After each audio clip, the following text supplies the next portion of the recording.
അപ്പോൾ ആദ്യത്തെ സ്റ്റെപ്പായിട്ട് ഓവർസീസ് ടീച്ചേഴ്സിന് ചെയ്യാൻ പറ്റുന്നത് അവരുടെ ടീച്ചിങ് ക്വാളിഫിക്കേഷൻ. ഫോർ എക്സാമ്പിൾ, നമ്മൾ ഇന്ത്യയിൽ നമ്മൾ ടീച്ചർ ആവാൻ എടുക്കുന്ന ഒരു ക്വാളിഫിക്കേഷനാണ് BEd എന്നുള്ളത്. പ്രൊഫഷണൽ ഡിഗ്രി ആണല്ലോ അത്, ബാച്ചിലർ ഓഫ് എഡ്യൂക്കേഷൻ. അപ്പോൾ ഈ ബാച്ചിലർ ഓഫ് എഡ്യൂക്കേഷൻ നമുക്ക് ന്യൂസിലാൻഡ് ക്വാളിഫിക്കേഷൻ അല്ലെങ്കിൽ ന്യൂസിലാൻഡിലെ ഇവിടുത്തെ നേറ്റീവ്സ് എടുക്കുന്ന ഒരു ടീച്ചിങ് കോഴ്സ് ഉണ്ടാവും, അതിനോട് ഈക്വൽ ആക്കണം. അതാണ് ആദ്യത്തെ സ്റ്റെപ്പ്. അത് നമുക്ക് എങ്ങനെ ഈക്വൽ ആക്കാൻ പറ്റും? We can convert BEd into New Zealand teaching qualification through NZQA assessment. NZQA എന്ന് പറയുന്നത് ഒരു അസസ്മെൻ്റ് ആണ്. അത് നമുക്കൊരു വെബ്സൈറ്റിൽ കയറിയിട്ട് നമ്മുടെ സർട്ടിഫിക്കറ്റ്സ് ഒക്കെ അവിടെ അപ്ലോഡ് ചെയ്ത് ഒരു സെർട്ടൈൻ ഫീ അടച്ചാൽ അവർ അസസ് ചെയ്യും. നിങ്ങളുടെ ഈ ഒരു ക്വാളിഫിക്കേഷനിൽ പ്രാക്ടിക്കം ഉണ്ടായിരുന്നോ, നിങ്ങൾ കുട്ടികളായിട്ട് ഇൻറ്ററാക്ട് ചെയ്തിട്ടുണ്ടായിരുന്നോ, ഇതിൽ എന്തൊക്കെയാണ് സിലബസ് നിങ്ങൾ പഠിച്ചിട്ടുള്ളത്, ഇതെല്ലാം അസസ് ചെയ്യും. അസസ് ചെയ്തതിന് ശേഷം നിങ്ങളുടെ ക്വാളിഫിക്കേഷൻ ന്യൂസിലാൻഡ് ടീച്ചിങ് ക്വാളിഫിക്കേഷനോട് ഈക്വൽ ആണോ എന്നുള്ളൊരു റിസൾട്ട് വരും. If it is equal you can go beyond. അതായത് നമ്മളുടെ റിസൾട്ട് നിങ്ങളുടെ ഈ ഒരു ക്വാളിഫിക്കേഷൻ, നിങ്ങളുടെ BEd ക്വാളിഫിക്കേഷൻ അല്ലെങ്കിൽ നിങ്ങൾ ഇന്ത്യയിലെടുത്ത ഏതെങ്കിലും ഒരു ടീച്ചിങ് ക്വാളിഫിക്കേഷൻ ന്യൂസിലാൻഡ് ക്വാളിഫിക്കേഷനായിട്ട് ഈക്വൽ ആണ്, you are covering the curriculum of New Zealand, teaching curriculum of New Zealand എന്ന് നമുക്ക് റിസൾട്ട് വന്നാൽ we can go with the teaching registration process of New Zealand. Okay, അപ്പോൾ അതാണ് ആദ്യത്തെ സ്റ്റെപ്പ്.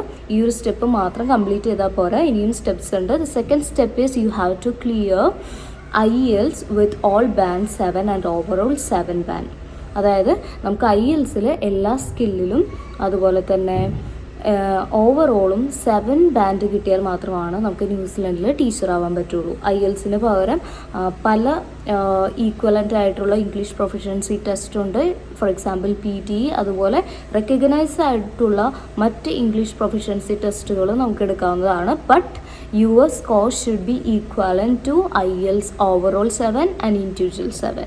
അപ്പോൾ ആ ഒരു മാർക്കും കൂടി ഉണ്ടെങ്കിലാണ് നമുക്ക് ന്യൂസിലാൻഡിൽ ടീച്ചർ ആവാൻ സാധിക്കുള്ളൂ.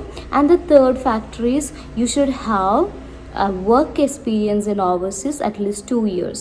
2 വർഷമെങ്കിലും നാട്ടിൽ അല്ലെങ്കിൽ നമ്മൾ ഏത് കൺട്രിയിലായിരുന്നു ആ കൺട്രിയിൽ 2 വർഷമെങ്കിലും എക്സ്പീരിയൻസ് ഉള്ള ടീച്ചേഴ്സിനാണ് യൂഷ്വലി ടീച്ചിങ് രജിസ്ട്രേഷൻ കിട്ടാറ്. അപ്പോൾ ഈ 3 ഫാക്ടേഴ്സാണ് നമ്മൾ ചെയ്യേണ്ടത്. ആദ്യം നമ്മളുടെ ക്വാളിഫിക്കേഷൻ നമ്മൾ അസസ് ചെയ്യുക. 2, നമുക്ക് individual and overall 7 ബാൻഡിൽ IELTS score നേടാം. IELTS ഈക്വാലൻ്റ് ആയിട്ടുള്ള മറ്റ് റെക്കഗ്നൈസ്ഡ് പ്രൊഫഷൻസി ടെസ്റ്റുകളും നമുക്ക് അപ്രോച്ച് ചെയ്യാവുന്നതാണ്. 3-മത്തെ 2 വർഷമെങ്കിലും നമുക്ക് ടീച്ചിങ് ഒരു എക്സ്പീരിയൻസ് ഉണ്ടായിരിക്കണം നമ്മളുടെ കൺട്രിയിൽ. അപ്പോൾ ഇതൊക്കെയാണ് മാൻഡേറ്ററി ആയിട്ട് നമ്മൾ എടുക്കേണ്ട steps to become a registered teacher in New Zealand. ഇനി ഇൻ സം കേസസ് നമുക്ക് റിസൾട്ട് ഈക്വലായിട്ട് വരാറില്ല. അതായത് NZQA ഒരു അസസ്മെൻറ്റ് ചെയ്യാൻ നമ്മൾ പറഞ്ഞല്ലോ, ഈ അസസ്മെൻറ്റിൽ ഈക്വലായിട്ട് നമുക്ക് റിസൾട്ട് വരില്ല. അപ്പോൾ നമ്മൾ ഈ രജിസ്ട്രേഷൻ പ്രോസസ്സിന് പോകേണ്ട ആ ഒരു സ്റ്റെപ്പ് എന്ന് പറയുന്നത് കുറച്ചും കൂടി ബ്രോഡാവും. അപ്പോൾ നമ്മൾ ഈ 3 ക്രൈറ്റീരിയാസ് നമ്മൾ ഫുൾഫിൽ ചെയ്യുന്നുണ്ടെങ്കിൽ പിന്നെ അടുത്ത സ്റ്റെപ്പാണ് നമ്മൾ രജിസ്ട്രേഷൻ അപ്ലൈ ചെയ്യാന്നുള്ളൊരു സ്റ്റെപ്പ്. അതിന് ഏകദേശം 600 സംതിങ് ന്യൂസിലാൻഡ് ഡോളേഴ്സാണ് നമുക്ക് ഇവിടെ കോസ്റ്റ് വരുന്നത്.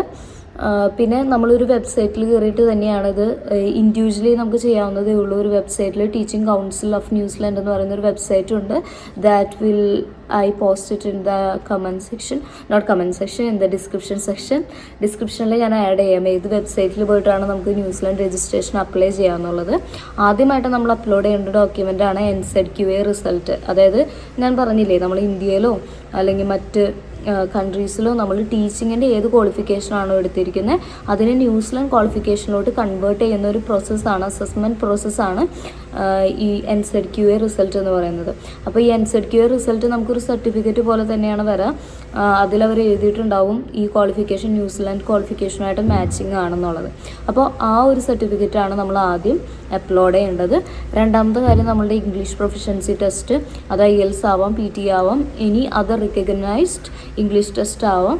അതിൽ overall and individual as I said 7 should be scored. Okay, അപ്പോൾ അങ്ങനെ നമ്മൾ സ്കോർ ചെയ്തിട്ടുണ്ടെങ്കിൽ അതും നമുക്കിവിടെ അപ്ലോഡ് ചെയ്യാം. And that is mandatory. അത് മാൻഡേറ്ററി ആയിട്ടുള്ളൊരു ഫാക്ടറാണ് കേട്ടോ. ആൻഡ് തേർഡ് വൺ, മൂന്നാമതായിട്ട് നമ്മൾ അപ്ലോഡ് ചെയ്യേണ്ട കാര്യങ്ങളാണ് നമ്മുടെ എക്സ്പീരിയൻസ് ലെറ്റേഴ്സ്, അതുപോലെ തന്നെ റെഫറൻസ് ലെറ്റേഴ്സ്, അതുപോലെ നമ്മുടെ ഒബ്സർവേഷൻ റിപ്പോർട്ട് എന്താണെന്നൊക്കെ ടീച്ചേഴ്സ് ആയവർക്ക് മനസ്സിലാവുമായിരിക്കും. അതായത് നമ്മുടെ ക്ലാസ് ഒബ്സർവ് ചെയ്തിട്ട് മറ്റൊരു ടീച്ചറോ അല്ലെങ്കിൽ നമ്മുടെ സുപ്പീരിയേഴ്സോ എഴുതുന്ന റിപ്പോർട്ടിനെയാണ് ഒബ്സർവേഷൻ റിപ്പോർട്ട് എന്ന് പറയുന്നത്. ഒബ്സർവേഷൻ റിപ്പോർട്ട്സ് നിങ്ങൾക്ക് ആഡ് ചെയ്യാം അഡീഷണൽ ഡോക്യുമെൻറ്റ്സ് ആയിട്ട്. അതുപോലെ തന്നെ എക്സ്പീരിയൻസ് സർട്ടിഫിക്കറ്റ് മാൻഡേറ്ററി ആണ്, പക്ഷേ അഡീഷണൽ ഡോക്യുമെൻറ്റ്സ് ആയിട്ട് ഇതിൻ്റെ ഒപ്പം നമുക്ക് റെഫറൻസ് ലെറ്റേഴ്സ് വയ്ക്കാം. അതായത് നമ്മുടെ ക്യാരക്ടറിനെയും നമ്മുടെ പ്രൊഫഷണലിസത്തിനെയൊക്കെ ആഡ് ചെയ്ത് പറയുന്ന അല്ലെങ്കിൽ അതിനെ കുറിച്ചൊരു റിവ്യൂ പറയുന്ന ലെറ്റേഴ്സ് നമുക്ക് റെഫറൻസ് ലെറ്റേഴ്സ് ആയിട്ട് നമ്മൾ വർക്ക് ചെയ്യുന്നിടത്തെ പ്രിൻസിപ്പളിൻ്റെന്നോ ഡയറക്ടറിൻ്റെയോ അല്ലെങ്കിൽ അതർ HODsന്നോ ഒക്കെ നമുക്ക് കളക്ട് ചെയ്ത് വെക്കാം. വേറെ ഞാൻ ആഡ് ചെയ്തിരുന്ന ഡോക്യുമെൻറ്റ്സ് എന്ന് പറയുന്നത്, ഇപ്പോൾ നമ്മൾ ടീച്ചർ ആയിരിക്കുമ്പോൾ തന്നെ മറ്റ് പല ഡ്യൂട്ടീസും റോൾസൊക്കെ ചെയ്തിട്ടുണ്ടാവും അല്ലേ. അതായത് ഇപ്പോൾ ടീച്ചർ ആയിരിക്കുമ്പോൾ തന്നെ നമ്മൾ ചിലപ്പോൾ യൂത്ത് ഫെസ്റ്റിവലിൻ്റെ ചാർജ് ഏറ്റെടുത്തിട്ടുണ്ടാവും, ചില ക്ലബ്സിൻ്റെ ആക്ടിവിറ്റീസ് കോർഡിനേറ്റ് ചെയ്തിട്ടുണ്ടാവും, ചിലപ്പോൾ നമ്മൾ അഡ്മിഷൻ ടെസ്റ്റ് കുട്ടികൾക്ക് നടത്തിയിട്ടുണ്ടാവും. അപ്പോൾ അതെല്ലാം നമ്മൾ ക്യാരി ഔട്ട് ചെയ്ത അതർ റോൾസ് ഉണ്ടല്ലോ, അതിനെയെല്ലാം നമ്മൾ മെൻഷൻ ചെയ്ത് നമ്മൾ വർക്ക് ചെയ്തിരുന്നിടത്ത് നിന്ന് റെഫറൻസ് ലെറ്റേഴ്സ് പോലെ അല്ലെങ്കിൽ പെർഫോമൻസ് അപ്രൈസൽ എന്ന് പറയുന്ന ഒരു ലെറ്റർ ഫോർമാറ്റ് ഉണ്ട്, that you can search in the Google.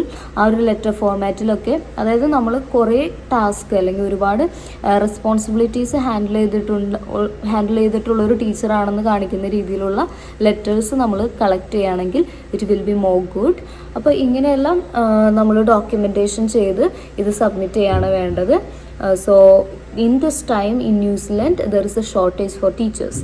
ഇപ്പോഴത്തെ ഒരു ടൈമിൽ ന്യൂസിലൻഡിൽ ഷോർട്ടേജ് ആണ് ടീച്ചേഴ്സിന്. അപ്പോൾ ഈ ഒരു രീതിയിലൊക്കെ നമ്മൾ സബ്മിറ്റ് ചെയ്താൽ ന്യൂസിലൻഡിലേക്ക് വരാൻ ആഗ്രഹമുള്ളവർ, അതുപോലെ തന്നെ ഇപ്പോൾ നമ്മൾ നിൽക്കുന്ന സ്ഥലത്ത് if you are not satisfied and you want more income and peaceful profession, I welcome you to New Zealand, but I'm not sure it is based on your profile you will be accepted in New Zealand. അതായത് നിങ്ങളുടെ profile അത്ര suitable ആണെങ്കിൽ, അതായത് ഇവിടെ this overseas teacher is needed here എന്ന് തോന്നിയാൽ മാത്രമാണ് teaching council നിങ്ങളുടെ ആപ്ലിക്കേഷൻ അപ്രൂവ് ചെയ്യുള്ളൂ. അപ്പോൾ ഇതെല്ലാമാണ് ടീച്ചിങ് രജിസ്ട്രേഷനുള്ള പ്രൊസീജിയേഴ്സ്. നിങ്ങളൊരു ഓവർസീസ് ടീച്ചർ ആണെങ്കിൽ you can surely try for this, and if you have overseas teachers in your circle you can send this video to them, and if you want more details about this process please comment below, I will help you. Thank you. അതുപോലെ തന്നെ നമുക്ക് add ചെയ്യാൻ പറ്റുന്നതാണ്, ഒരു minute ഞാൻ ആലോചിക്കട്ടെ, വേറെ ഞാൻ ആഡ് ചെയ്തത് ഞാൻ വീട്ടിൽ പോവാണ് ഗൈസ്, വെയിലൊക്കെ കൊണ്ട് ഞാൻ വീട്ടിൽ പോവാണ്. ബൈ.